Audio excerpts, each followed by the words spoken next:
Great pass. What a catch! My goodness. What an amazing catch from Vicky McFarlane. Highlight reel. Never say yes to the jest. That was fantastic. Sarasota can make it a push for home. Misses 400 herself. 13 strikeouts for Gabby Snyder and one of the best pitching performances we've seen this season. What a fantastic grab by Emma Burridge. She climbs the ladder and brings it down. Atkins rounds this up the middle. That's going to score a run. Bruins score 2. Deep to left field. This is back, and this one is gone. It's magic from Madeline.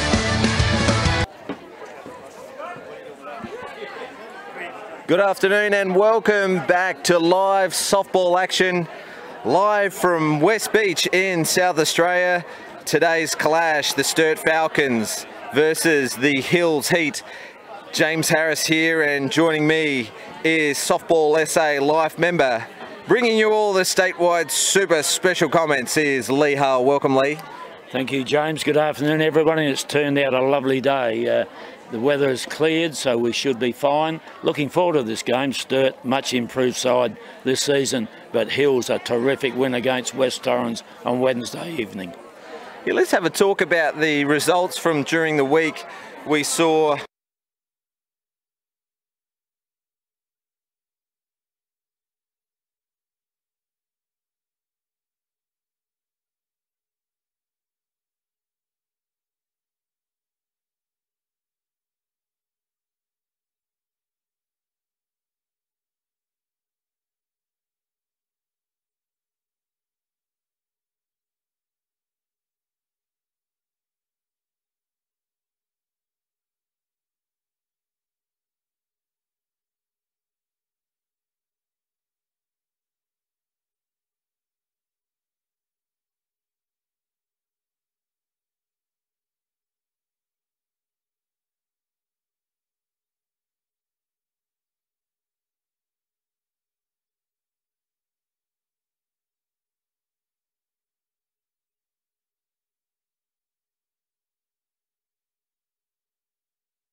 on Wednesday night. She was, and Amber was surprisingly, I thought, at shortstop rather than catching her sister Georgia on Wednesday. So Emily Hopkins getting up to the first pitch and communicating very well. Jordan Lee at centre field leaves it alone for the senior player. Another Travelodge Aussie Spirit representative at shortstop, Maddie Cameron, taking a comfortable catch for the second out. 2 quick outs, Lee, and that's exactly what Falcons head coach Morgan Young would have been after. Good start of the game. Yes, it was, and Maddie was running back towards her normal position then to catch that ball, but not so deep.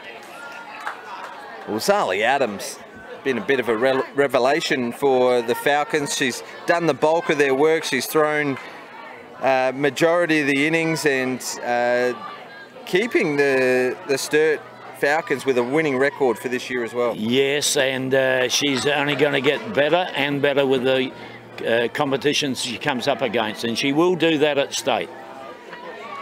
Of course, playing for the South Australian under-17s and under-19s at January's National Championships. She'll play under-17s here in Adelaide and then Blacktown in New South Wales for the under-19s later in January.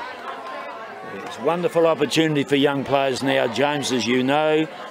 You can play your own grade first 17s and then go up and help out with the 19s. And sometimes that's a blessing in disguise because a lot of people play better with their hitting at 19s than 17s.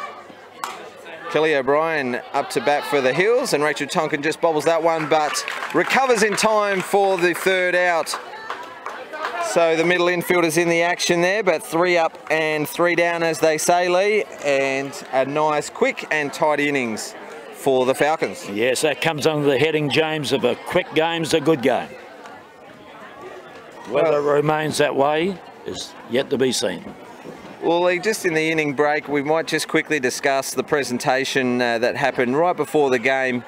Absolute legend of the sport, Softball Australia, Softball SA Hall of Famer, Softball SA Life member, and now Order of Australian Medal, Lorraine Brown, or Laurie Brown as she's affectionately known around the softball circles, and a terrific turnout as well, supported by the entire Adelaide Club competition.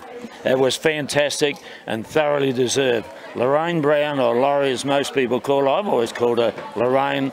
I've known her for 44 years now in this sport, and she deserved every accolade that she received. And people like her, Rosemary 80, and Lyle Tyler and Alan McAuliffe, there's 3 OAMs amongst that 4. So we're going to have a look at the Hills Heat lineup. Georgia Hood pitching to Alex Mackey, as Lee mentioned before. Kelly O'Brien at first, Mackenzie Ween at second, Daniela Perez at third, Amber Hood at shortstop, Reggie Fairley at left, Emily Hopkins at centre, and at right field is Courtney May. That's the Hills Heat defence. Georgia Hood is pitching, Lee, and she's thrown 37 of the 63 innings for the Hills Heat. Of course, she's not available every Wednesday night as she travels from Mount Gambier to play. So if Hills are a chance, you'd think it's off the back of a pitching performance from Georgia Hood. Yes, I think so. That's perfectly described by you, James. But what an effort coming all the way on Wednesday from Mount Gambier. That's a long, long way to come and go back. Well, fires that first one in there and it's high for a ball, and up to bat, leading off for the Falcons is Ada Caruana. Yes, Ada's back now. She couldn't make every game initially in this season, but now she's back. She's an outstanding right fielder, a specialist right fielder. Well, she has only played the 6 games so far. Sturt have played 13, so just under half the games. But Lee, she is still sitting pretty. 6 hits from 14 turns at bat, or plate appearance, I should say, 429 average. So she hasn't lost it, although she's missed a few games. She's still one of the greats. I think Marriage is agreeing with her, James, and those stats speak for themselves. Quality to player. Well, got herself into a good hitting count there, and just leaves that one alone so she can see a strike at the bottom of the zone called by Mick Bendall, and KT's over at first for the umpiring crew, as well as state umpiring chief Steve Wallace-Yarrow on third base. Yes. Caruana gets this ball late and it goes out to left field. That's a single, and she'll take advantage of the fielding error from the left field. She turns second and she'll stand up at third. Ada Caruana, a nice welcome back for the Falcons. She hits one down the left field line and takes full advantage of a fumble, but now a runner in scoring position for the Falcons with none out. With a person with the wheels that Ada's got, and you're playing at left field, when the ball's hit hard and flat like that, your job, lie down if you have to, stop the ball going further than one base. Well, the infield come in to go tighter. Squeeze bunt attempt. Actually, the runner doesn't go. Jordan Lee, sacrifice bunt. Scores Ada Caruana. That was some terrific base running from Ada Caruana. It was a sacrifice bunt and not a squeeze. Ada stood her ground, and that's probably what caught the field by surprise. Georgia Hood did the fielding and fired it across for the out. but then Ada took off on the throw and scored the first run of the game. Yes, the second base player, Mackenzie Ween, did everything right except held the ball a little bit too long, and it's hard to run somebody like Ada out from that position. Well, Jordan Lee does a great job bunting that first pitch and getting it down safely. And it's still a good defensive play by the Hills Heat. They just didn't hold on to that runner for long enough. Pippa Atkins up to bat now for the Falcons. Of course, had a season break from the Falcons last year. She actually played for the Hills Heat. She won the Adelaide competition A-grade Rookie of the Year, and she's in both the South Australian Under-19 and Open Women's team this year. One of the stars of the future, James, she is, Pippa. She also goes left field from the left side of the batter's box. This one goes foul, and she gets herself behind in the count slightly. No, she's not your normal typical left-handed hitter just poking the ball over shortstop or over third base here. She's like the pitcher for Walkerville last year, Gabby Snyder, who could belt the ball that direction, left field. Well, Pippa is the only player to have played in all 13, well now 14 games for the Falcons so far this year. So some consistency and leadership in that, Lee, being involved in every game. Yes, certainly, and as we've said many times before, James, this girl's got a huge future. She loves the game, and it shows. One of the hardest trainers as well that we've got here. I see her most nights. She's either here with either one of her state teams, and on Thursday night she's supposed to have a night off, and there she was in the cages. She rips this one down the right field line. It stays fair, and she's going to turn this into extra bases. Turn second, Courtney May makes the throw from right field, and Pippa Atkins stands up at third. Two stand-up triples in the inning for the Falcons. One to left field, courtesy of Caruana. One to right field, courtesy of Atkins, and a sacrifice bunt in between those two. So one out, and the Hills Heat just looking to gather their composure a little bit. Have a talk about this, because up to bat is one of the biggest hitters in the game. Followed by one of the biggest hitters also. Maddie Cameron followed by Belle White, a pair of Travelodge Aussie Spirit representatives. You were talking about training. Well, what you get out of your softball is what you put in the training. And these two girls, training for the Stars and Australian stuff, really put in. They put in, and so they get rewarded by results. Well, Maddie Cameron has played the 10 games so far this year, and she only missed because she was representing her country at the Japan Cup, and 10 games, 12 hits. She's up at the top of the Sturt batting statistics, hitting .480. This ball just gets away from Alex Mackey, the catcher, but Mick Bendall does a good job to block that for her, and Pippa Atkins stays where she is. Yes, Michael Bendall, he's come a fair way with his umpiring, as you do when you're really enthusiastic about doing something, a job, and this is his job. And so we have three excellent umpires out there today. Well, Georgia Hood just a little outside the zone at the moment against Cameron. You don't want to throw one down the middle, because it'll come back twice as hard. So maybe a good tactic here. Yes, the power hitters like Cameron and White, you just have to pitch them carefully, and sometimes eventually ends up in the base on balls, but no harm done. Better than one over the top with a runner at third. Well, a walk is the outcome of that one, and now the Falcons have runners at the corners now. Coach Young is a very active coach. He likes to put signals on and make plays, but with Belinda White up to bat, you'd think maybe it might be aggressive for the hitters as well. Well, a straight steal, and Amber Hood's going to tag out Maddie Cameron for the second out, but Pippa Atkins will score without contest, crossing home plate. So now all of a sudden, with two runners on base, Belinda White has got no runners on base. Yes, but scored a run. There's a couple of triples, as you said, in this innings already, and I remember the Walkerville-Glenelg game where there was 7 triples. Well, Belinda White didn't hold back on that swing, fouling it off way foul left. for a long strike, as the defensive team would be saying at the moment.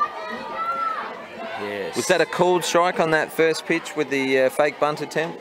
I don't think it was, but I may be wrong. I was... Well, White squaring up as if it was. Oh, that one. Very close to the outside edge. Yeah, that was reasonably close. Yes, like you said, you spoke well about Morgan, because he's an aggressive coach, wants to make things happen, and that's what you have to do in this sport. You can't let things just go along, roll along. Well, it was 2 strikes on Belinda White. She's patiently watched the next 2 for a 2-2 count.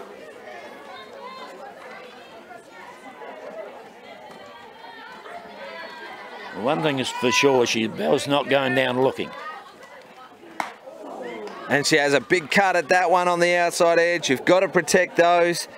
And Georgia Hood gets the first strikeout victim of the game and retires the side. So Sturt Falcons will take an advantage into this game. They've at the bottom of the innings and they've scored first, and they scored twice, and they hold a 2-0 lead. Yes, and leading off the hitting for the Hills Heat this innings is Georgia Hood, and she'll be just a bit disappointed there's nobody on base when she comes to bat, because that's what happened on Wednesday night's game against West Torrens. Early in the game, first innings I think it was, 2 people on, and Georgia's put one over the fence. So it was a great shot as well. She didn't try to overhit it. She went with it, opposite field, centre right field, and just met the ball and got all of it. It was a very impressive shot, actually. Clean as a whistle.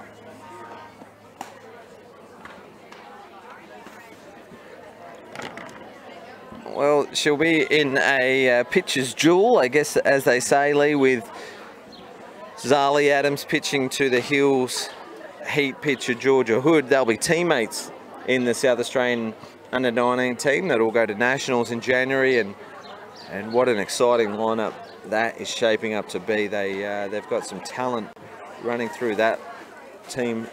They certainly have, and we look forward to their results. Very exciting, and we hope to see them perform well in January. Wish them all the best as well. Well, we see a different look actually to the Hills Heat coaching staff. Tanya Hood's kitted up. You don't think she'll come on to play, do you? Is she? My betting is no, but they've only got one person, Nikki Brennan, as their reserve on the bench at the moment, so could we see Tanya come on? Change up for the first pitch of the inning, and the turn at bat for Georgia Hood. Actually, I know why she won't be playing, because she's wearing number 8, same number as her daughter Georgia, up to bat now. Maybe it'll be a complete swap.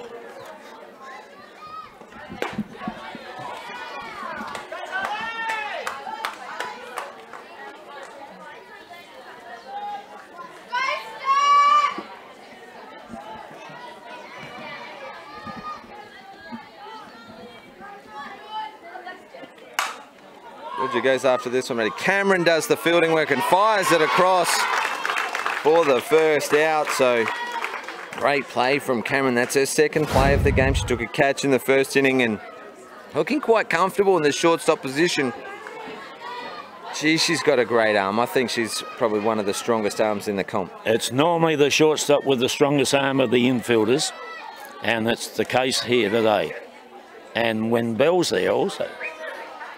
Yeah, Belinda, let's not forget Belinda White, one of the strongest arms in the state and probably the country, and has had some world recognition for her catching ability, so she's got one of the best arms as well.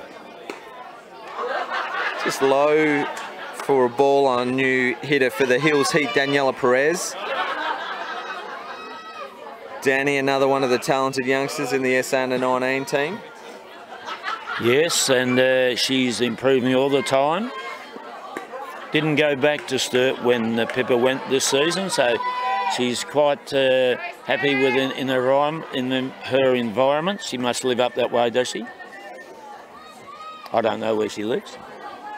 No, I know she's from the Falcons originally and played her juniors there and went to the Hills Heat for an opportunity to play A grade. Did quite well in the first season for the Hills Heat in the A grade, and Danny held down that third base position quite well throughout the season, and good to see her getting aboard with a walk. Mackenzie Ween now up to bat, another one of our state representatives. Talent in this competition is great as she executes a bunt perfectly. Mackenzie Ween, and a sacrifice bunt advances Pippa Atkins into scoring position and over to second base. So very well done from Mackenzie Ween. Up to bat now is Alex Mackey, and former junior state representative. Yes, loves her softball, this girl, Alex, and she's catching Georgia, and that enables Georgia's sister Amber to play at shortstop. Because I think Coach Tanya and assistant coach Mandy are thinking there might be balls hit through that area, and Amber's probably as good a fielder as there is in that side. Well, Mackey swings at a high pitch for the first one, getting behind in the count early, and again high. Maddie Cameron's going to move across and take a comfortable catch for the third out. So just a one runner aboard, and that's Perez with a walk. So two very quick innings from the Sturt Falcons. So great team effort so far. There's been plenty of action for their field, and they've backed up pitches up. It's looking really good, isn't it? It's close, it's tight, and as you mentioned earlier, James, anyone can win on their day.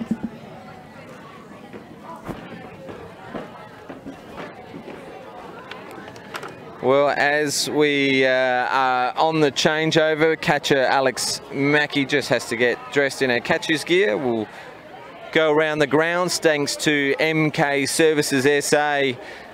Two other games on today. Walkerville have the bye. They're in white hot form at the moment. They have been on a roll, and now they sit clear second on the ladder.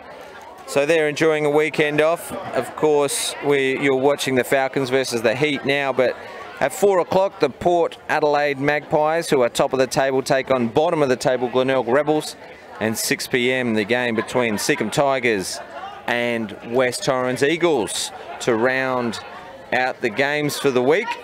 And we'll be watching the ladder with interest as the weekend comes to a close, because we could either see a gap widen, or we could see a couple of teams bridge the gap a little. Yeah, it'll be fantastic. It's a really interesting season, and it has been all this season so far, so we see nothing changing, I don't think. Well, Stars representative Sarah Tonkin up to bat now for the Falcons. Georgia Hood going back to work for the Hills, and just a little loose actually at the moment. Maybe the warm-up wasn't as fluent as what they normally would have, because not only was there the presentation before the game, but a couple of damp patches out in the field, which you might see on your screens. It looks a little bit muddy out there today, but the field should still play pretty well. But there is a couple of soft spots out there, so there was some maintenance going on before the game, and that may have interrupted her preparation. Yes, exactly, and it's great that the work they did on the diamond has been fruitful, and we're able to play, and that's fantastic effort by the people that bend their backs. I saw Jackie Craft, our umpire, out there. She doesn't have to go out there, but she did, and she was raking everything. Another one of our wonderful volunteers that we have here at softball in South Australia, and it's just actually Hood, I just noticed there, she's just taking her time a little bit now. She's really slowing down the pace of the game a little bit, trying to play it on her terms by the looks of it, but just also struggling to find the zone, and she gets a strikeout victim. Tonkin goes down swinging, gets her chasing a high pitch, Lee. So it's worked out for her on this occasion for a second strikeout victim. Yeah, and that was very high on Sarah. I was surprised that she swung at that, but never mind. This is the case of when you're pitching, James. Take your time, make the batters wait for you. And conversely, when you're batting, make them wait until you're ready. It's a game of cat and mouse, mate. So Hood is you know, clearly she's labouring out there. It may be the heavy conditions are around the pitcher's plate, and also the area just outside of the pitcher's plate may be causing her some issues. Maybe the dirt collecting up around her metal cleats, making the cleats heavier than what she's used to, and she can't explode off. Maybe that, James, and also I think it's especially when you're pitching, you need good footing. Jesse Keach pops this one up to second base player Mackenzie Ween, who calls out first base player Kelly O'Brien. So the communication was the key there. She may have taken her eye off the ball at the last second, but it's stuck, and that's the second out. Well, the ball was sitting out looking like a great big yellow ice cream waiting to be licked, but she held it, and that's all that counts. Zali Adams now the hitter for Sturt Falcons, so the pitcher getting her own turn at bat. Yes, and don't pitchers like facing other pitchers? Well, she's been the flex player most games that I've seen the Falcons play so far this year, so good to see her getting an opportunity. Yes, and we'll soon see how she handles George. That may, how many have they got on the bench there? That may be because, do they have some other grades playing at the moment? So, they've still got quite a number of players in the dugout, so yeah, interesting to see, and hopefully she does well. Yes. Big cut at that, swing and a miss on a change-up. Well, I guess if you're going to miss the change-up by a little, you might as well miss it by 1.5 meters, and that's what happened then. It was a breaker, wasn't it? It broke a bit too. Yeah, it's a great pitch. 2 balls and 1 strike, so it was a good hitting count as well for Adams. Swings at a high pitch for evening up the count at 2-2. Now Adams just needs to get her composure a little bit here. Protect the strike zone, but also be able to get bat on ball. She goes down swinging. So good pitching from Georgia Hood in the end. We were commenting on that she may be struggling a little bit, but she got out of that inning with 2 strikeouts and a cheap pop fly to second base. So good inning from Georgia Hood and the Hills Heat. And so after 2 complete innings, it's 2-0 Sturt. We can have a look at the ladder, Lee, and as we mentioned, top of the table, Port Adelaide are playing the Glenelg Rebels today. And, I mean, you never want to pencil in a win, but you would think that Port Adelaide should get back onto winning terms, because they've actually lost a couple in a row now. Yeah, yes, they have, but you said they're playing Glenelg. Did you? Yeah. So Glenelg. Well, Glenelg has just dropped off the pace a little bit. They showed signs late when I came over from Diamond 2 on Wednesday that they were starting to get a bit of a roll on. So hopefully that game will be nice and tight. But Port will be mean. They'll be looking for a win now. Yeah, Glenelg have been very competitive up until the last couple of games, and even Signs on Wednesday night, they came back from 5-0 down, reduced the deficit to 3. It was 5-3 game, and it just fell short, but credit to Seacombe Tigers. They play West Torrens Eagles. So Seacombe, who are sitting second bottom, had a win on Wednesday. West Torrens, sitting third, had a loss. So it'll be interesting to see the way the momentum of that game goes as well. Well, you called that game, James. You were impressed with Seacombe? Yeah, definitely. They looked a lot more gel. They looked like a conducive unit playing together out there on Wednesday night, and that was the key to their success, I'd say. That and Kim Reeder throwing a couple of handfuls of strikeouts. Yes, it certainly starts with the pitching, doesn't it? And this is no different than baseball. Similar type sports, other variations, of course, between the two, but the pitcher is a dominating factor, or can be. Well, back to the action here, and Zali Adams is the pitcher for the Falcons, and she's gone behind in the count to hitter Courtney May. Courtney May playing right field for the Hills Heat, and in a bit of a homecoming, really. She started her softball career in the Hills Softball Association, playing for the Harndorf Magpies, came down and played for the Sturt Falcons, moved across to West Torrens, and now back to the Hills, now that they've got a team in the comp. And she faces 4 pitches for 4 balls. So lead-off runner aboard for the Hills Heat, very important, because your chances of scoring when the lead-off gets on increases dramatically in this game. So you certainly are, and Courtney just loves the softball as much as any young lady I know, I think. Reggie Fairley is the 9 hitter for the Hills Heat. This one gets away from Adams a little bit, so now it's Adams' turn that's showing some signs of struggling on the mound there with 5 pitches that are balls in a row. So fill everybody in, our viewers, why Amanda is called Reggie. How'd that name come about?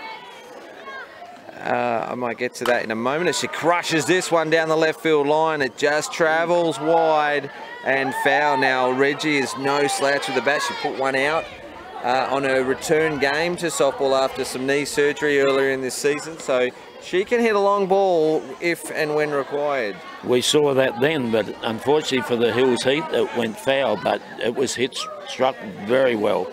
And to answer your question as why she called Reggie, some people just don't like their first names, Lee, and I'm sure she likes being called Reggie.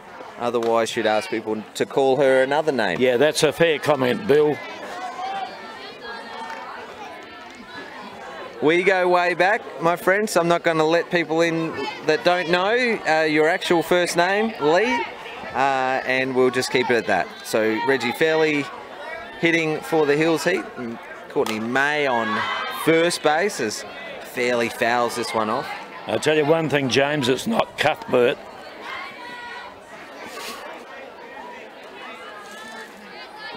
I don't know the reference. Let's just stay with the action. Amber Hood's the on-deck batter, so we're moving around to the top of the order for the Hills Heat. So no outs at the moment. A couple strikes on Fairley. Can she move the runner?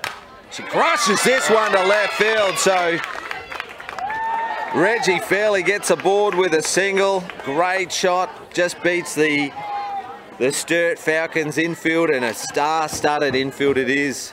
Yeah, Reg hitting like a dredge, really hit that hard. Beautiful shot, wasn't it? Now there's danger here for Sturt. Yeah, back to the top of the order, and Amber Hood, former junior Aussie representative. Went to Clearwater in the USA for her World Championship, along with her sister Georgia Hood, where Amber had a great tour of Florida, Clearwater in Florida, and hello to our friends in Clearwater. Yes, certainly. We wish you all well and hope you're enjoying the telecast. Squares to bunt, but leaves it as it's outside the zone. I've got a friend that lives in Clearwater, Lee. Her name's Dana. She played for the same Dutch team as I played for in Holland, as well as a Hills Heat representative, Talia La Rosa, and a couple of other South Australians, Brad Gowers, Jordan Lambert, Jasmine Lee. You're coming up with some big names there, sir. Brad Gowers, all part of the DVH family. So, g'day, Dana. You enjoyed that, didn't you? I sure did, yeah. Well, Amber had a big cut at that one, so her intent is clear. Just on the outside edge, pops this one up, and interestingly, no infield fly out called, although it was taken quite comfortably by second base player Rachel Tonkin. Now, it only would have been an infield fly if it landed fair. Amber didn't even take off, probably knowing that rule. Runners don't advance, and up to bat is Emily Hopkins. She's actually wearing number 80. Lee, have we got her down for 23? No, we had her down for 23, but Wednesday evening I saw her, she changed. I think she changed to 80 early in the game, I think, because I thought, what's happening? And then the coach, Mandy Hopkins, was coaching. Then she came out and explained to the umpire. So maybe it was a blood rule or something like that, or something split. Emily can hit the ball hard too, so this would be a good time for the Heat if she could. Yeah, former junior South Australian representative through the 17s and the 19s, also junior Aussie squads as well, a couple of friendship series I think, and state schoolgirls player and former captain of that team. Yes, back on that one. The Hoods girls and Emily Hopkins, as you mentioned, they go back away. The mothers go back to 1989 in Perth when they played together. And who was the coach of that team? Modesty prevents me from mentioning his name. And of course it was you, Lee. Emily has a big cut at that one. It goes foul, and runners will stay at first and second. Fairley on first, May on second. And both Tanya and Emily were outstanding players for the state. Mandy. Mandy, I mean, yeah. Emily was as well. Yeah. Well, she likes the look of that one, so she's had a couple of big cuts that one, and two in a row, and the one prior to that, she just held back right at the last moment, so she liked the look of it. It was a called strike, so she's staying alive in their count here. Experience of Belinda White behind the plate would be doing a world of good for Zali Adams, the young up-and-coming player, and really guiding her through these.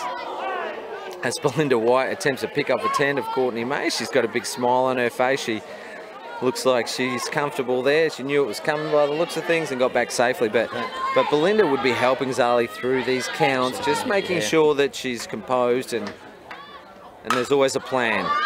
Well, this one's going to drop in the gap, and Jordan Lee just has to break to her right and not able to make the catch, and it was just out of reach of shortstop Maddie Cameron. So perfectly placed hit from Emily Hopkins, so moves the runners around, and we've got loaded bases with one out.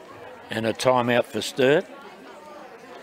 Yeah, I think just to get some composure, arrest some of the momentum that the Hills have got at the moment. So a walk and 2 hits so far for the Heat, and up to their number 3 hitter in Kelly O'Brien, and from what I'm told from the Hills camp, and I hate to put a commentator's curse on, we've done that a couple of times this season, we're guilty of that, but everything she's touched has turned to gold, I've been told, coming out of the Hills camp. Yep, very good hitter of the ball, hard hitter of the ball.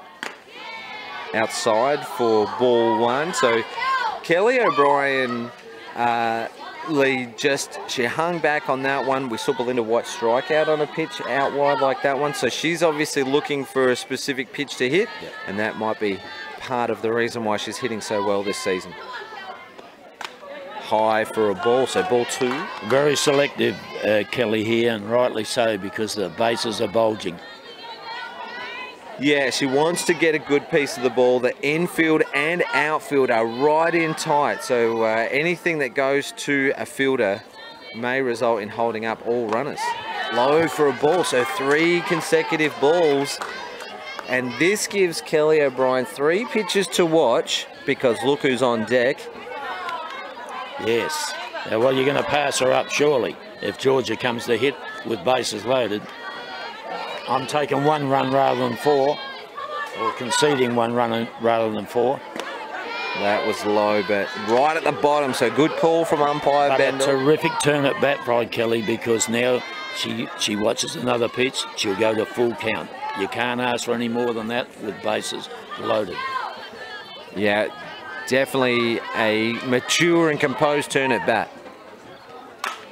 She goes after a 3-1 pitch. The infield is in. That's going to drop short. So, again, a potential infield fly, but because the infield was in so shallow, the ball actually landed 1 bounce on the dirt, Lee. Yep, it certainly did. But I'm just wondering why Maddie sent the ball home then when the runner already walked off the plate. Maybe she was tagging out. Courtney May actually scored on that play, so Hills Heat reduce the gap, and now with loaded bases, Georgia Hood up to bat with just the 1 out, so she needs to be patient to find her pitch.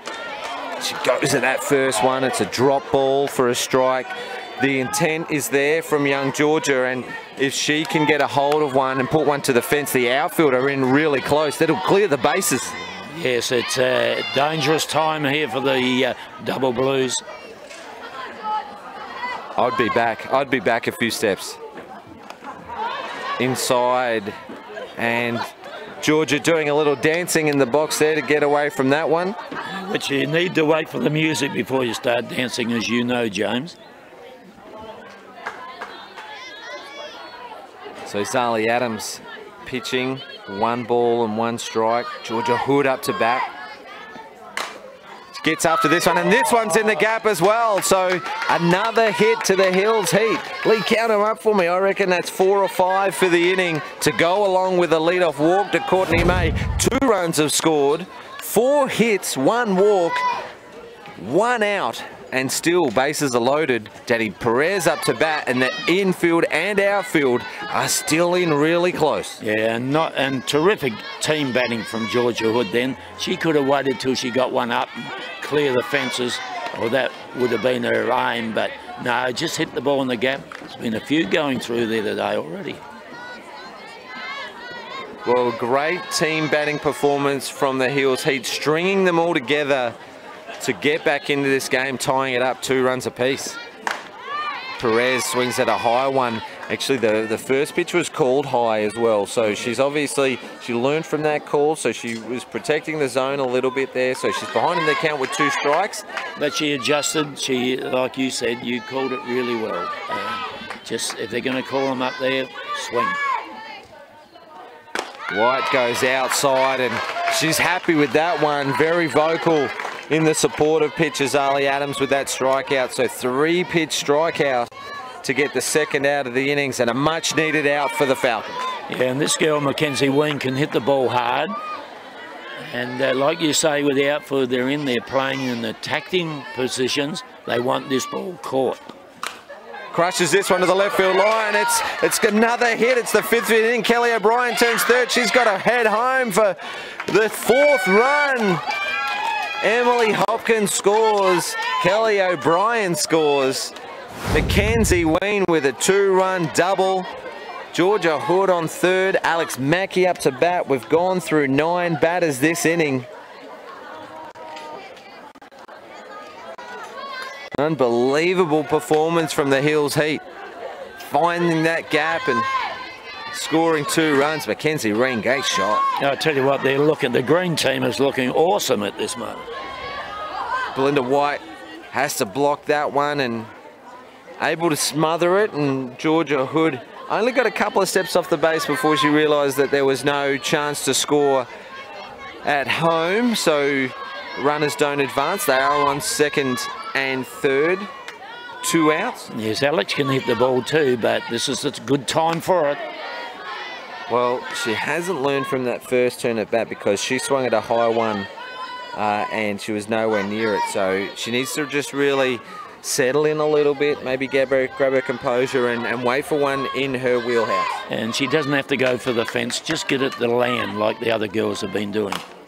Well, she gets one to swing at and grounds it over to second base player Rachel Tonkin. And that ends an absolutely terrific inning for the Hills Heat.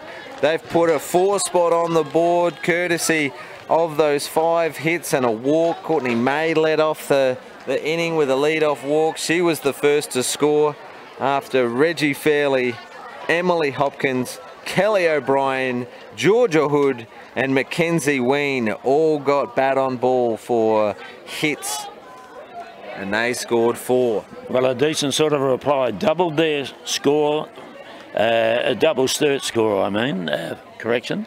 4 runs to 2, and there's another complexion's come over this game already.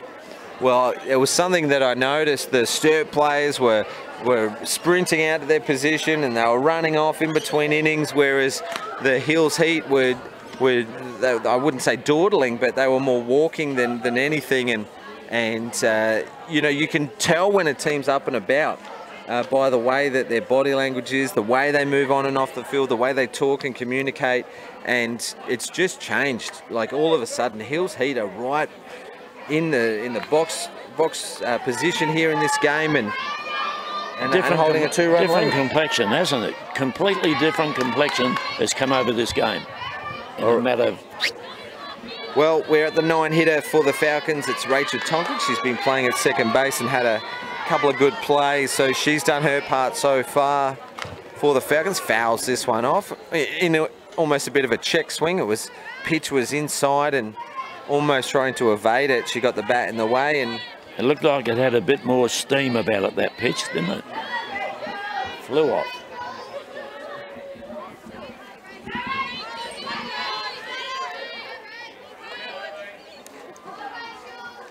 Interesting tactics shown from the Hills heat that last inning as well. Let's watch this pitch and a bunt attempt from Tonkin. And this is actually going to prove my point of what we're talking about. Two different game plans at the moment. Hills heat came out, they swung and they got hits, 5 hits, all on swinging hits. Whereas the Falcons, and they attempted again, a bunt attempt. They had a sacrifice bunt in the first inning as well. So great play from Kelly O'Brien, getting a ball across to Mackenzie Ween for the first out. So the Sturt Falcons like the short game. They've got their runs off of 2 triples, by the way. Right, but it was a sacrifice bunt that scored the first run. How did Maddie Pippa score? Was that off the stolen base attempt? That's what it was. It was the base running. So the 2 game plans have worked, but like both teams are scoring, but all the runs have come off hits so far. Well, when you're batting like Sturt were, Caruana chops this into the ground, and Amber Hood's going to have to get this one over in a hurry, and she does.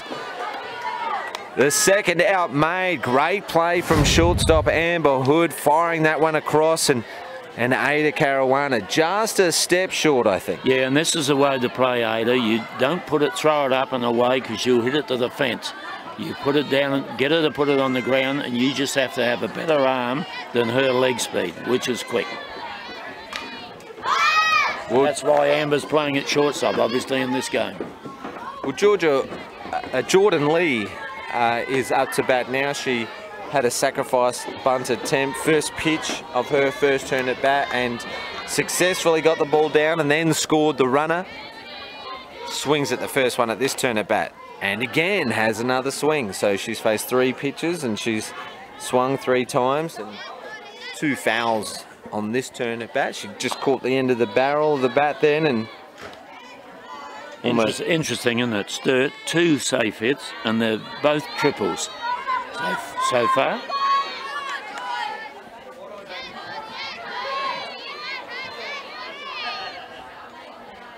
High for a ball. Yeah, that actually proves our point about the outfield being in shallow as well, because once the ball is hit past the outfielder, there's extra bases every single time. So I mean, it is a bit of a guessing game. There is a gamble to playing a tight outfield. This one pops up. Kelly O'Brien has to get under it, and it's in that soft spot over there at foul territory. That's the 3rd out of the inning. So good catch from Kelly O'Brien, because those conditions over there in foul territory are tough, because it's a bit soft, it's a bit sticky, and a bit muddy. So the 3rd out is made. Yeah, and that's a reply that Hills defence need to do after you put on 4 big runs. You need 3 up, 3 down, and you're really cooking along now.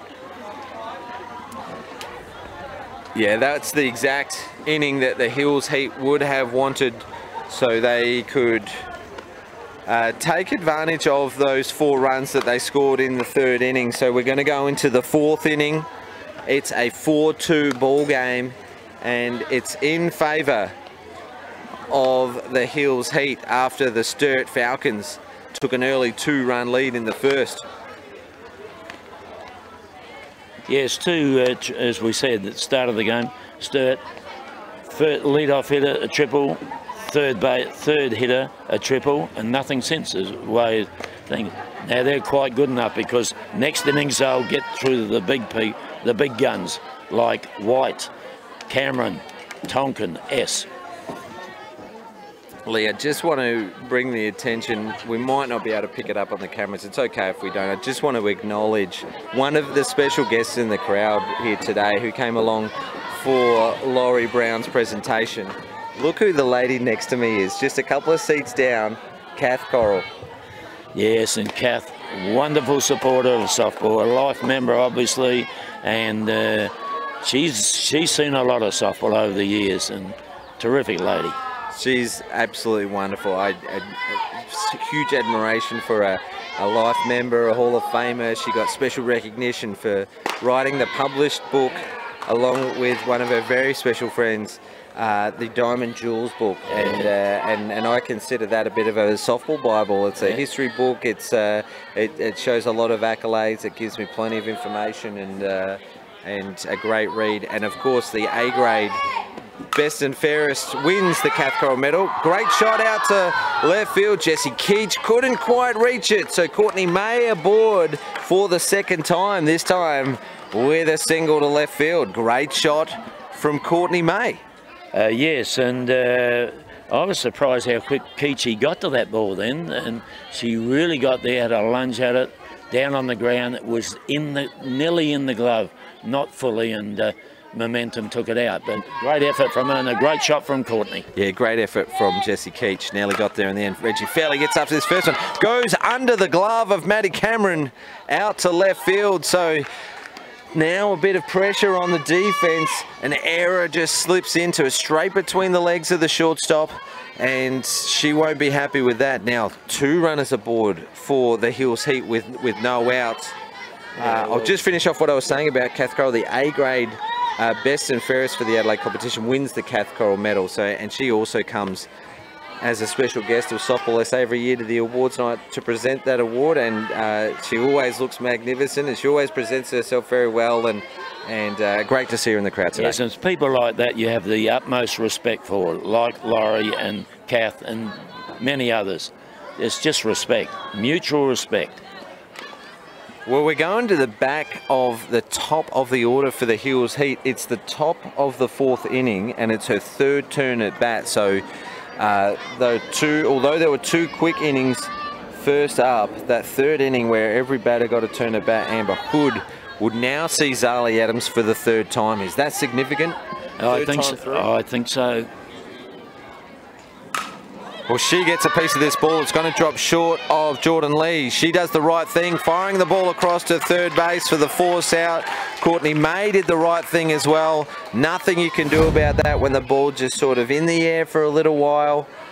2 runners still aboard. It was a good shot, but there you go. There's the advantage of having an aggressive outfield.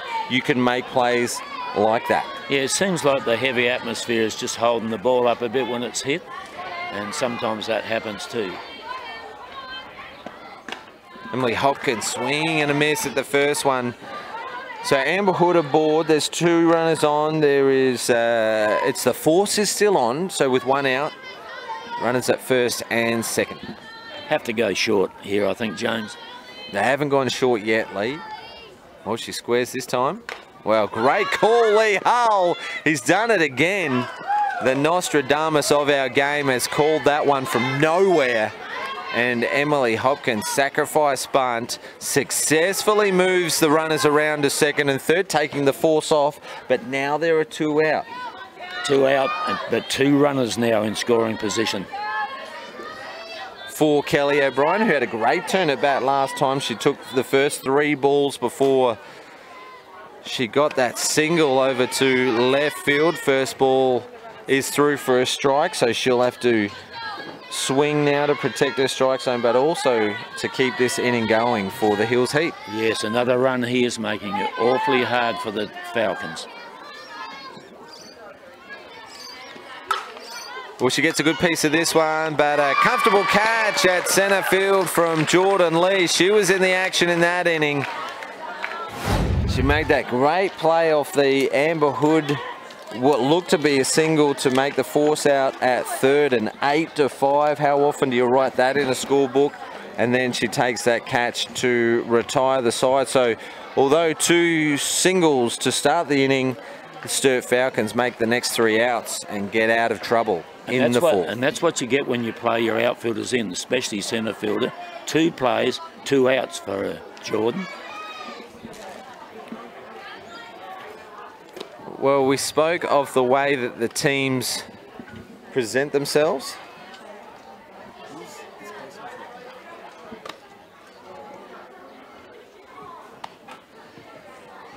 Apologies for the slight delay, but I was just saying that the Hills players are actually smiling out there now. It looked all business the first few innings, and now that they've got a little bit of momentum and they're holding a good lead, they're actually they've got a smile on their face. It's good to see them enjoying their softball. When you're leading by 2, you can force a smile even if you don't feel like it. Cooper Atkins does a running slap attempt, and only manages to pop the ball up foul to very good friend of hers, Daniela Perez. That's the first out on the first pitch. Maddie Cameron, the number 4 hitter for the Falcons, up to bat. She hit that triple in the first inning that scored Ada Caruana, and then she scored, no, it was Pippa that hit the triple. Maddie got the walk. Crushes this one to left field. Reggie Fairley got a job ahead of her. Maddie Cameron turns for 2. She's actually going to look for 3. The throw's going to be close. Safe is called as she slides in. It was touch and go there as she was rounding second. She didn't hesitate, and Maddie Cameron with a triple. And you've hit the nail on the head. She didn't hesitate when she rounded second, and that was the difference between being out or safe. Great effort from Reggie. I don't like players in the outfield running with their gloves stretched out though, particularly. Well, the third triple of the game for the Falcons, and in scoring position for Belinda White. Now, I don't often call for a to pass a batter up, or you don't have to throw the 4 pitches. You can just call time and pass the runner up, as they say, and put them on. But this is one batter that I would do it for in a situation where you are trying to reduce the amount of runs. You're holding on to a 2-run lead. It does put the tying runner on. However, there's still plenty of time left in this game. Yeah, yes, and your point's valid. But you can pitch her carefully. If she walks, that's fine. Then you could probably pass up Sarah if you're worried. Fill the bases. Well, a ground ball to shortstop, and no tag made as the throw from shortstop brings off first base player Kelly O'Brien off the base. So good evasion from Belinda White. So some players may have just put their head down to run that out, but she had the composure to see where the positioning of the field was, and she avoided a tag as Kelly O'Brien come off the base. So 1 out, runners at first and third. Now, last time this happened, the Falcons scored a run. Yes, they did, and stolen base. It's a bit of a delayed steal as Belinda White ends up just trotting through and almost a walking pace to second base. So he'll see, obviously conscious of the way that it turned out in the first inning. They didn't want that run to score, so they hold up Maddie Cameron at third. Yes, and you're not going to have a ping out the second there, try and catch Bell short, because Bell is a very experienced base runner and quick with it. Yeah, she's worked on her speed over the last few years under the Kathy Lambert sprinting school, as a lot of our state players have done. Sarah Tonkin, the hitter for the Falcons, played her 400th club game last year, Lee, so plenty of experience for Tonkin. She's caught the majority of the season. She's at third base today. She's one of the reliable hitters for the Falcons. And both her and Keach are long ball hitters.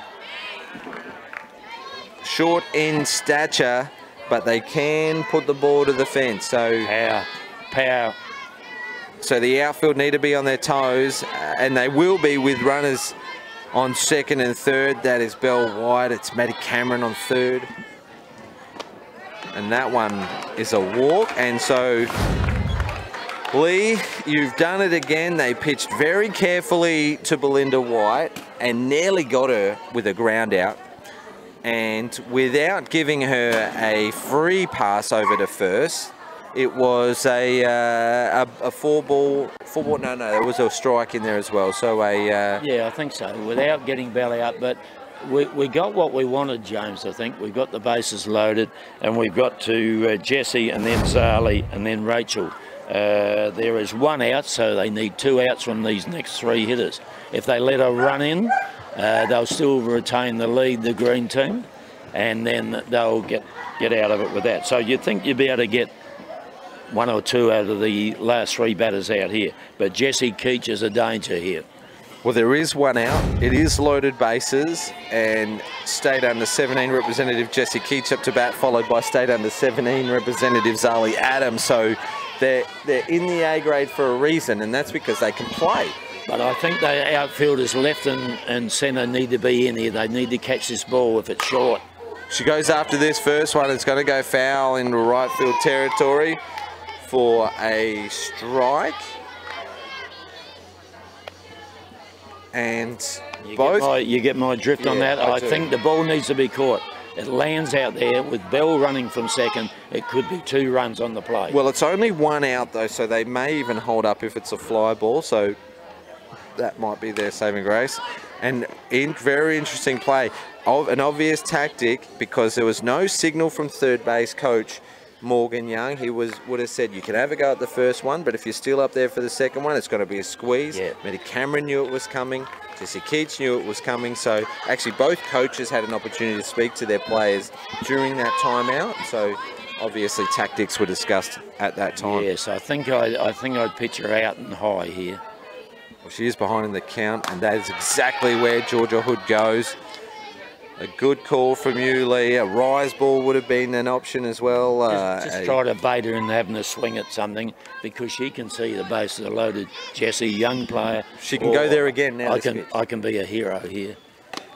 As she does. So a fast, high pitch from Georgia Hood, and it's only 2-2 count. So maybe even again, maybe try and tempt her with one just up and around the strike zone and pitch to your advantage when you're ahead of the count.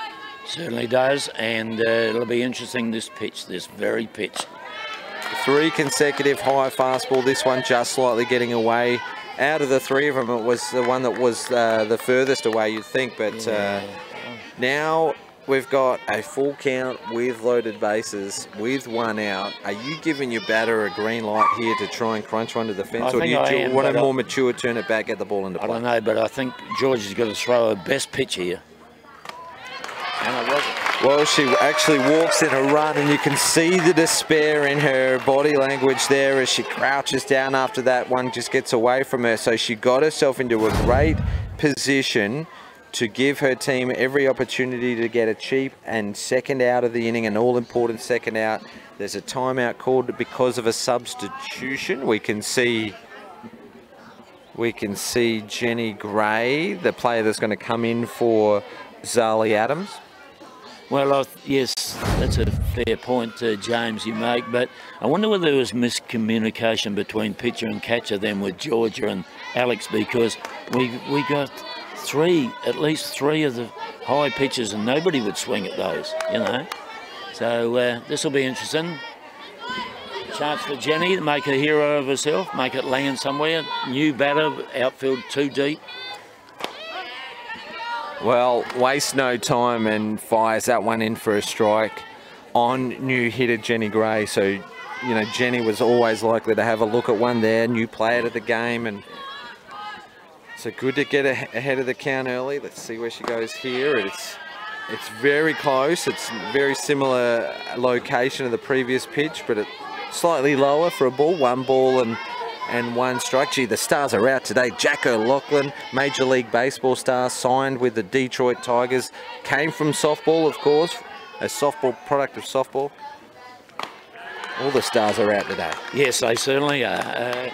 But I'm still concerned about centre fielder Emily Hopkins that deep. This is a new batter. If this person was a great hitter of the ball, she'd have been in the starting 9, I would think. So that's what you've got to think about. 2 balls and 1 strike on Jenny Gray. Bases loaded with 1 out. Hood gets that one in there for a strike. So Jenny Gray's been very patient with this turn at bat. She's obviously waiting for her pitch. It's all been low so far, so maybe a plan? I think it's a plan. Just go as many pitches, face as many pitches you can, Jen. And just be patient. Go full if you have to. Gets a great piece of the ball. It's going to drop short of Courtney May. Gets it over to first base, trying to force an out, but she's happy with that one. Jenny Gray, a big smile, clapping her own achievement and effort there, and that's an RBI single. So a pinch hit RBI single for the Falcons. What a great move from Coach Young. Things have shifted again in this game. They've scored 2. There's 1 out. It's loaded bases, and we're at the bottom of the 4th. But you see with the point I was making about the outfield. Now, if the outfield come in for the catch, get out of there. But it was a good hit. Full credit to Jenny coming in cold and getting a shot like that. Tie the game. Rachel Tonkin is the new hitter for the Falcons, and she tries to squeeze by an attempt. That is a force out. What a great play from Danny Perez. Kept her composure, stayed low on that underarm throw to the catcher in Alex Mackey, who held her ground as Sarah Tonkin comes slamming into home, didn't she? She really made her work for the out. That was 2 outs made. Composed by Perez then, wasn't it? Very composed from Danny. Didn't panic. Underarm throw, as you mentioned. Got the out. Back to the top of the order for Sturt. Ada Caruana fouling that one. And that's what I said about Ada. You don't throw it up and away because you'll hit it hard to the fence. You need to make her hit the ball to the infield and get on it, attack it quickly. Well, she's a left side hitter, isn't she? So she's had the triple to left field and the ground out to shortstop so far in this game. And she leaves that one that was on the outside edge. So 2 strikes is the count. Loaded bases still for the Falcons and very youthful runners out there as well. So you've got 2 players in the stayed in the 17 team and Rachel Tonga just out of the 19 age group. Caruana fouls that one off. Yes, Georgia's got to not let Ada free her arms up here. Just throw it inside, try and get the inside edge made. Make Ada take it down to first or second base and take her chances with her leg speed. Well, the game is tied, Lee, with 2 out in the bottom of the 4th.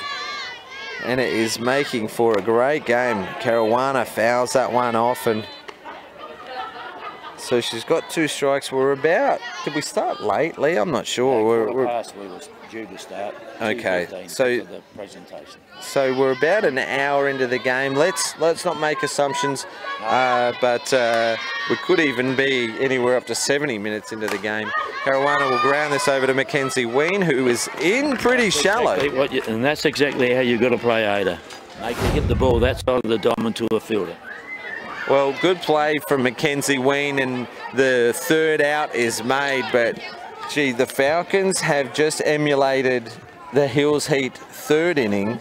In the 4th inning, they had 8 turns at bat for 3 hits and 2 walks and 2 runs, and importantly tying up the game. So we do have a tied ball game after 4 innings. It's 4 runs apiece. And Lee, what does that mean for the ladder? I mean, let's take a look just quickly at these 2 teams. We've got Sturt in 4th place, 8 wins and 5 losses. Hills in 5th place, 5 wins, 5 losses and a draw. So they're 3 games or 2.5 games behind the Sturt Falcons. If Sturt win this game, they will go clear of the Hills by 3.5 games. If Hills win, they will make up a game. So they'll only be 1.5 games out of the 4. And of course, if it's a draw, well, they'll stay 2.5 games apart. But these 2 teams right at the moment are battling for that final 4 spot. There's a lot riding on this game, as you've mentioned, and you've pointed it out perfectly, James. It's a game worth winning.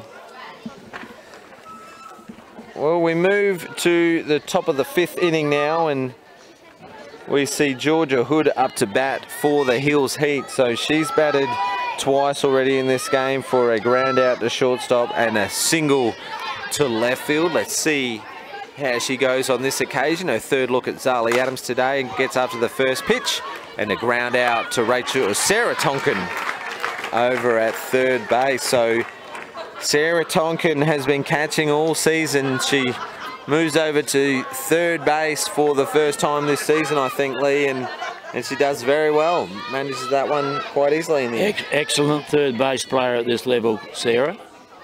Actually, as a 3rd base player, you like those ones that come one bounce.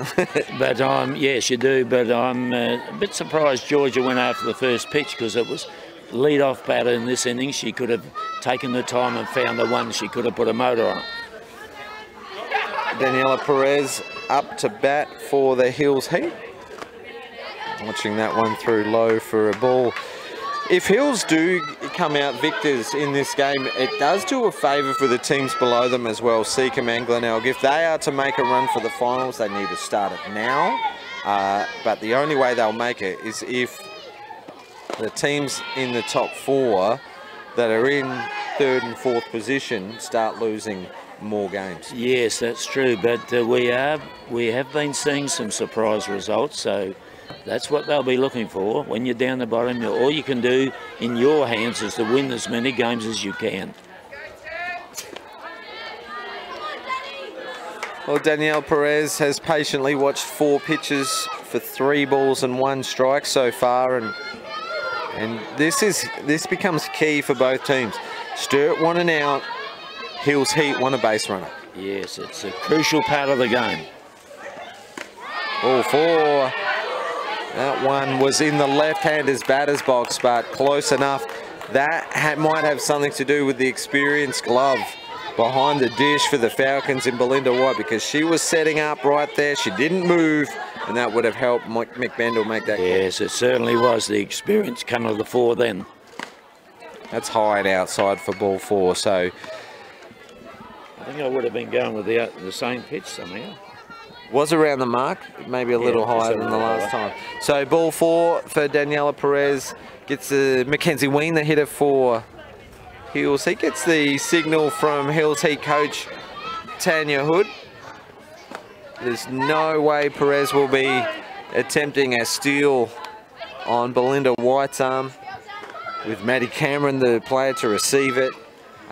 She did attempt a pick-off on Perez as well, but she was good enough to dive back safely. Well, decisions here for Tanya Hood, because previous turn at bat for Mackenzie, she's hit that triple down the left field line. Would they be thinking about going short here? Yeah, Mackenzie with a great shot that kept the momentum going in the 3rd inning for the Hills Heat and helped score some runs. Or go ahead in the count and then go hit and run. No, it's short. Yeah, okay. Foul is the call, so doesn't stop catcher from Belinda White taking opportunity to show off that gun and keep your arm warm, catcher. So Mackenzie Ween, failed bunt attempt here. Let's see if she can put the ball into play. She does to shortstop. Maddie Cameron, that bounce just gets away from her. Did it pop up and hit her in the chin? I'm not sure, but well, if we've got the statewide super replay, it'd be an interesting time to see it. She moved across to her right as left as the ball was going up the middle. So let's credit that one with Mackenzie Ween as a hit, because that was a tough bounce for Maddie Cameron, and also it was pretty firmly hit. So 2 runners aboard now for the Hills Heat. Alex Mackey up to bat, and that outside edge is called again. So Alex has had a couple of turns at bat already, a fly out to shortstop and a ground out to second, so she'll be looking to put this on the plate. I think I'd be going short. Low for a ball, and with the runner in scoring position now on second base, coach Tanya Hood will be looking to get him on 3rd and 2nd, take that force off, but also a wild pitch or pass ball comes into play. Yes, it would, but I'm not envisaging too many wild pitches. Short is the play. Sarah Tonkin comes across and makes the play from 3rd, a sacrifice bunt, advancing the runners to 2nd and 3rd. Well, there seems to be a stop in the play.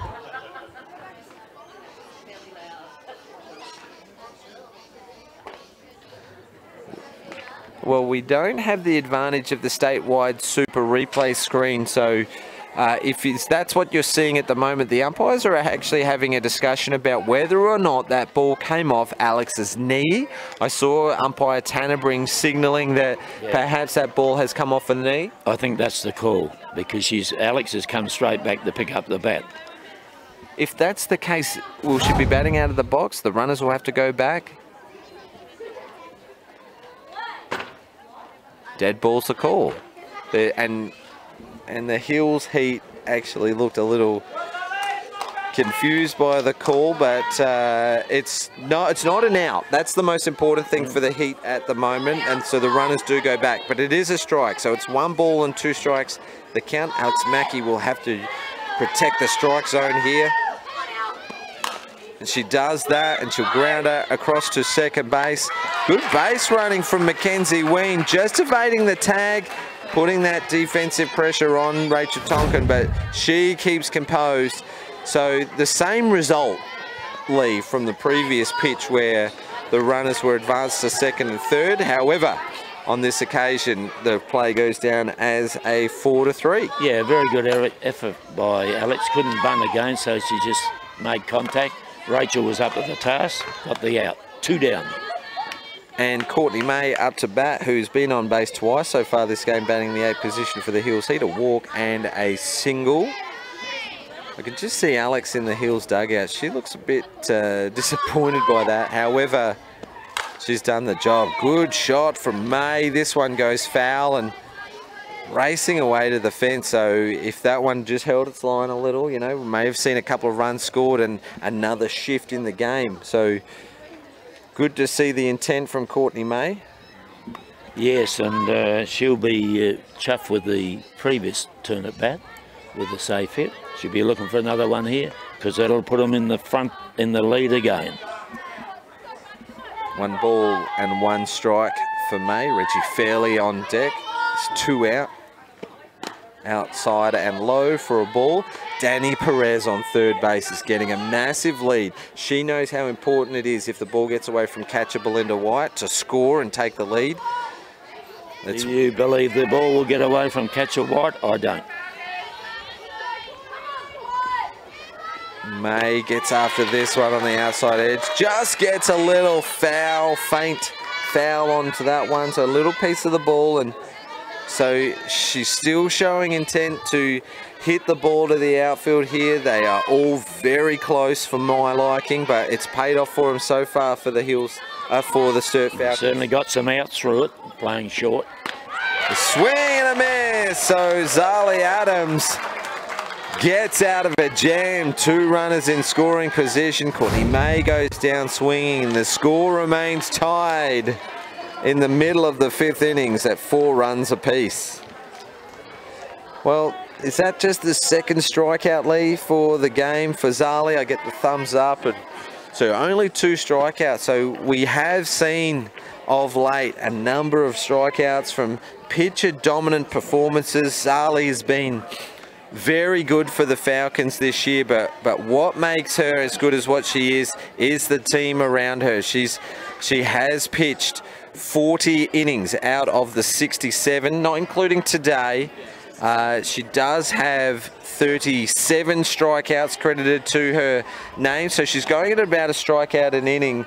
So the Hills Heat are actually doing well to keep that strikeout tally down to just the 2 so far in the game. There has been 6 hits and 3 walks, and she's actually been quite good. She's got a 2.43 ERA. So Zali Adams, young Zali Adams, just 16 years of age, doing a great job for the Falcons. And it's great to see the young people playing at this level and, more importantly, competing well. Well, Sturt Falcons were up to the task and they took down the top of the Hills order last inning. Now it's the Hills with the task ahead of them to take down the top of the Falcons order. It's Jordan Lee, who's batting 2 for the Falcons, has her 3rd plate appearance for the game, and she was a foul fly victim her last turn at bat, and a RBI sacrifice bunt in the 1st. Short game again. Alex Mackey will field this one and get it over to first in time for the first 8. So great play from Alex. So it takes a bit of skill to be able to pick up that short one, because you're in that catching position, and there's a lot of good players in our competition that are catching that can display that skill, and Alex has just done so on this occasion. Yes, and at the moment George has had 3 K2s, 3 base on balls and 5 hits. So this game's had it all, hasn't it, Lee? We've seen extra base hits, we've seen a lot of base runners, minimal strikeouts, and just a couple of walks, handful of walks for both, less than a handful of walks for both pitchers so far. So great to see a game where ball into play, the defense has got a job to do, and they're all standing up. Yes, it's what you'd come under the heading entertaining game to me. James had everything so far except one over the top. Well, don't speak too soon, because batters 4 and 5 for the Falcons are Cameron and White, both with the ability to do so. It's Pippa Atkins though in the box at the moment, wearing 27, the left-handed hitter, the first base player. Is she playing first today? Oh, yeah, she is playing first. She's played a little bit in the outfield this year as well. Georgia Hood into her action and delivers. This one's going to pop up. Alex and Danny are talking. So 2 pop-up fly fouls to foul flies to Danielle Perez in succession after she drilled that triple to right field in the first. Let her swing, you know. Well, that's she's proven it. Excellent pitching by Georgia then, and her previous turner back Pippa, because she looked really dangerous after the triple, but not anymore at this moment. Now the danger is here right now. Well, Hills will be looking to get out of trouble. No, there's no trouble at the moment, but they'll be looking to get out of the hardest part of the Falcons lineup in Maddie Cameron and Belle White. But with no runners on and 2 out, this will actually give an opportunity for the Hills Heat to go after Maddie Cameron, who has looked pretty dangerous so far. A walk and a triple so far. That one's in there for a strike. Maddie liked the look of that one, but she didn't come through with a full swing, so it would have been a strike either way. Yes, so she'll work from that powerful hitter of the ball, the skill.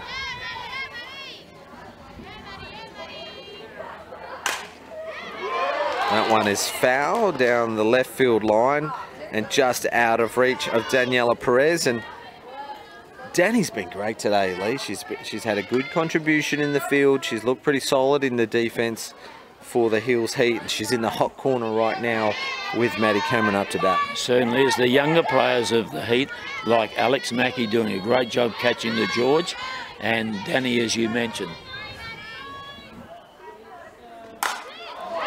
Just off the end of the bat, so it doesn't come off as hard as they thought, and Amber Hood takes a good catch. She had more time to see that than she imagined, and they just share a bit of a wry smile there as they do get out of trouble. Gee, they're not bouncing out there. They don't have the enthusiasm that they had a couple of innings ago, but they really do need to stand up, and it is the top of their order up to bat now for the Hills. Yes, and it was an excellent choice of pitch by Alex Mackey for George then. Just didn't allow Maddie to get a full-throated swing at the ball, and hence it just was sort of half a line drive, wasn't it, without much power.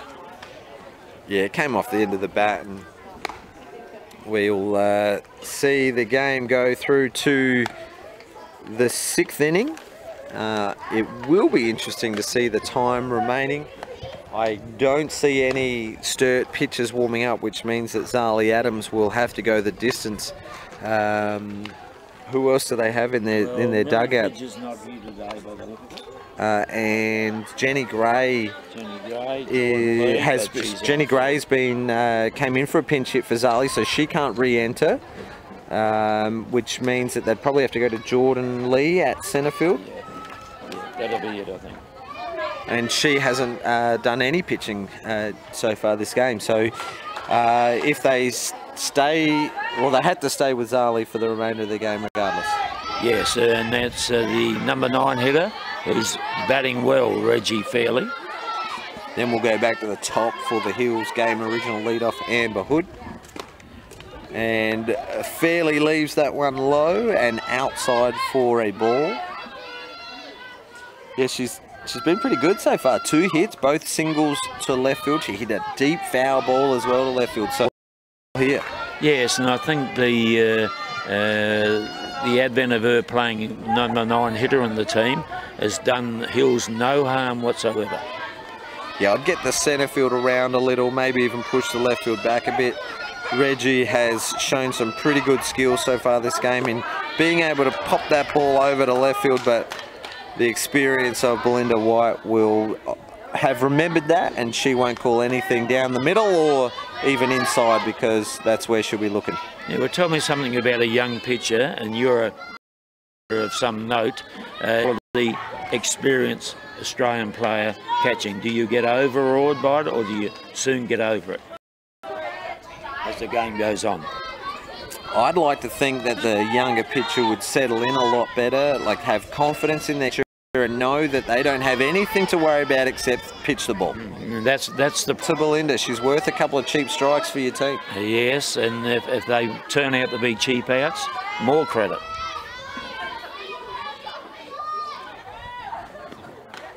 And a strikeout for Adams, so a big pitch and a big out, so the leadoff goes down on strikes. Reggie looked very patient up to that point, and perhaps that call on the outside edge just made her realise that, well, I might have to swing at anything here. There's not a batter of any quality that doesn't swing at the next pitch if you get a pitch called on you, rung up on you that you didn't think was a strike. You'll be swinging at the next one. That's a change of pace from Zali Adams. The change-up is a feature of our game, and Zali's just thrown that one a little high. So fourth turn around for the Hills Heat. So they've all seen her 3 times. Amber watches that one down the middle. So she's obviously having a more patient turn of bat because she's had some pieces of the ball today, but nothing clean and nothing hard so far. So if anyone's due, well, maybe it's Amber's turn. Yes, well, they won't be able to contain her for a lot. I'm coming up with a cracking shot here. This one goes over to the back base, but it looked like a comfortable out in the end. It was in the end, but the quality and the knowledge of White catching makes a difference, doesn't it? Knowing which pitch to call. Emily Hopkins now with 2 out is the number 2 hitter for the Hills Heat. Is this their last opportunity? And if so, they need a base runner now. Emily Hopkins. Low and in, doesn't want any part of that. And Belinda White calls time to have a chat to her young pitcher.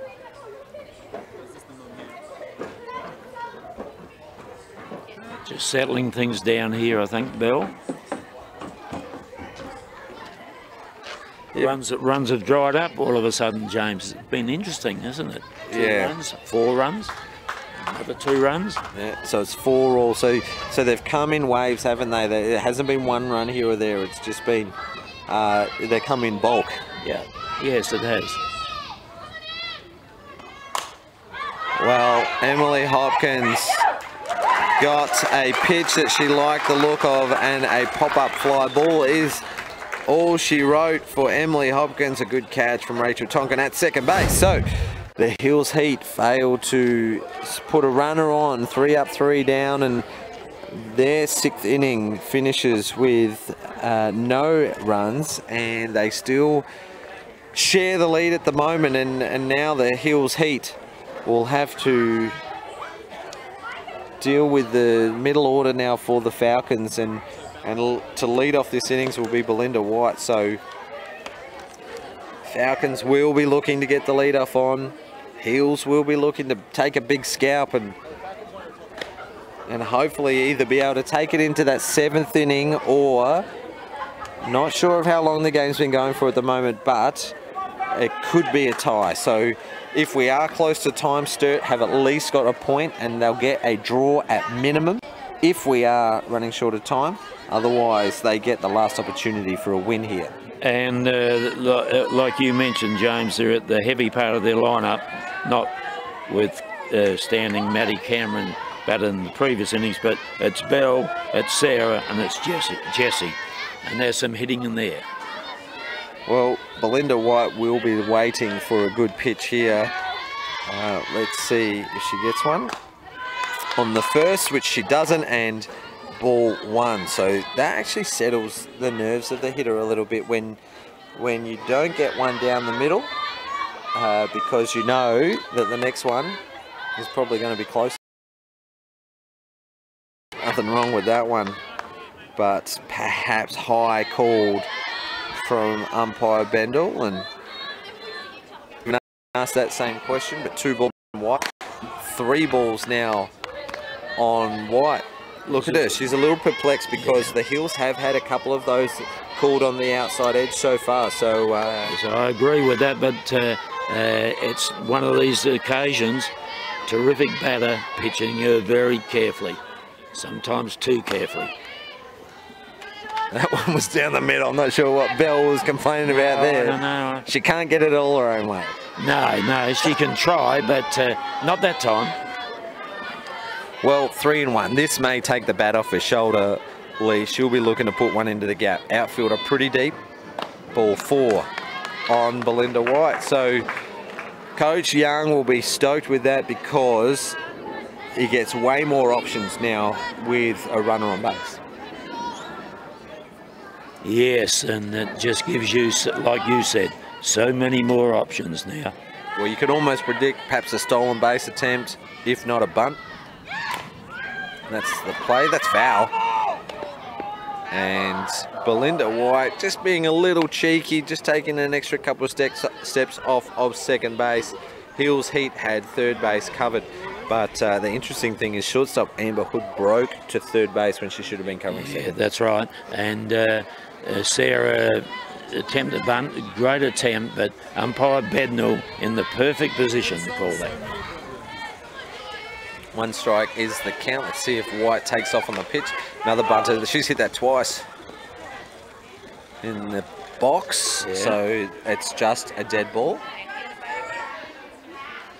Yes, it's very hard to distinguish where the box is from here because the lines are all dissipated. 2 strikes on Sarah Tonkin. And she has to protect. Belinda White took off on the pitch. It looked like it was a hit and run to me. Well, perhaps a run and hit because she didn't do a full swing, which meant that it was you can swing on this one if it's a strike, but Belinda, get on your bike. But also on a hit and run, you don't need to hit the ball to the fence. You just need to hit the ball down to give the runner a chance. Over to third base, Daniela Perez does a great backhanded effort. A slight bobble, but she managed to keep a handle on it, getting that ball across to Kelly O'Brien for the first out. Belinda White does advance. So those 2 failed bunt attempts didn't matter because they managed to advance Belinda White into scoring position now. So game-winning run on second. And here's where I pass her up. Jessie, I pass her up.